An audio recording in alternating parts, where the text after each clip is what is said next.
petit coin parfumé et chaud, à 1000 lieues des journaux, des fiacres, du brouillard.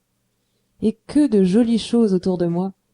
Il y a à peine 8 jours que je suis installé, j'ai déjà la tête bourrée d'impressions et de souvenirs. Tenez, pas plus tard qu'hier soir, j'ai assisté à la rentrée des troupeaux dans un mas, une ferme, qui est au bas de la côte, et je vous jure que je ne donnerai pas ce spectacle pour toutes les premières que vous avez eues à Paris cette semaine. Jugez plutôt. Il faut vous dire qu'en Provence, c'est l'usage quand viennent les chaleurs d'envoyer le bétail dans les Alpes.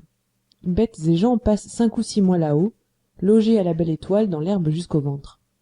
Puis, au premier frisson de l'automne, on redescend au mas et l'on revient brouter bourgeoisement les petites collines grises que parfume le romarin. Donc, hier soir, les troupeaux rentraient. Depuis le matin, le portail attendait ouvert à 2 battants, les bergeries étaient pleines de paille fraîche. D'heure en heure, on se disait « Maintenant ils sont à Aiguières, maintenant au Paradou ». Puis tout à coup, vers le soir, un grand cri « Les voilà !» Et là-bas, au lointain, nous voyons le troupeau s'avancer dans une gloire de poussière. Toute la route semblait marcher avec lui. Les vieux béliers viennent d'abord, la corne en avant, l'air sauvage. Derrière eux, le gros des moutons, les mères, un peu lasses, leurs nourrissons dans les pattes.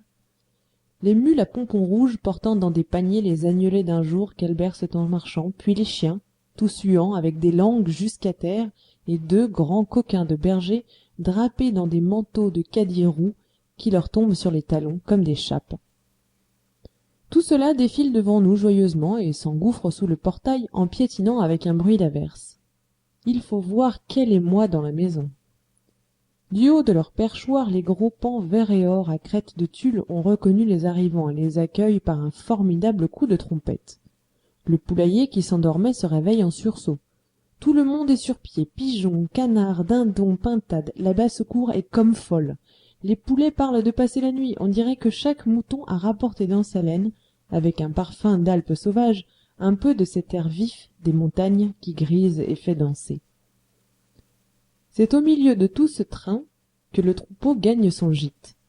Rien de charmant comme cette installation. Les vieux béliers s'attendrissent en revoyant leur crèche. Les agneaux, les tout petits, ceux qui sont nés dans le voyage et n'ont jamais vu la ferme, regardent autour d'eux avec étonnement. Mais le plus touchant encore, ce sont les chiens, ces braves chiens de berger tout affairés après leurs bêtes et ne voyant qu'elles dans le mas. Le chien de garde a beau les appeler du fond de sa niche, le seau du puits tout plein d'eau fraîche a beau leur faire signe, ils ne veulent rien voir, rien entendre avant que le bétail soit rentré, le gros loquet poussé sur la petite porte à claire-voie et les bergers attablés dans la salle basse. Alors seulement ils consentent à gagner le chenil et là, tout en lapant leur écuellé de soupe, ils racontent à leurs camarades de la ferme ce qu'ils ont fait là-haut dans la montagne, un pays noir où il y a des loups et de grandes digitales de pourpre pleines de rosée jusqu'au bord. Fin d'installation.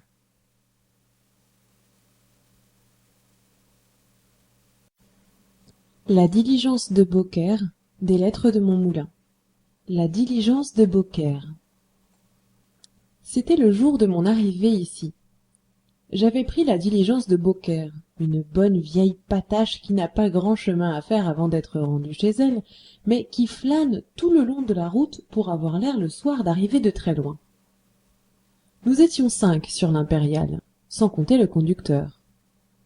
D'abord, un gardien de Camargue, petit homme trapu, poilu, sentant le fauve, avec de gros yeux pleins de sang et des anneaux d'argent aux oreilles. Puis 2 Beaucairois, un boulanger et son gendre, tous 2 très rouges, très poussifs, mais des profils superbes, 2 médailles romaines à l'effigie de Vitellius. Enfin, sur le devant, près du conducteur, un homme, non, une casquette, une énorme casquette en peau de lapin qui ne disait pas grand-chose et regardait la route d'un air triste. Tous ces gens-là se connaissaient entre eux et parlaient tout haut de leurs affaires très librement. Le Camarguais racontait qu'il venait de Nîmes, mandé par le juge d'instruction pour un coup de fourche donné à un berger. On a le sang vif en Camargue. Et à Beaucaire, donc. Est-ce que nos 2 Beaucairois ne voulaient pas s'égorger à propos de la Sainte Vierge? Il paraît que le boulanger était d'une paroisse depuis longtemps vouée à la Madone, celle que les Provençaux appellent la Bonne Mère, et qui porte le petit Jésus dans ses bras. Le gindre, au contraire, chantait au lutrin d'une église toute neuve, qui s'était consacrée à l'Immaculée Conception, cette belle image souriante qu'on représente les bras pendants, les mains pleines de rayons.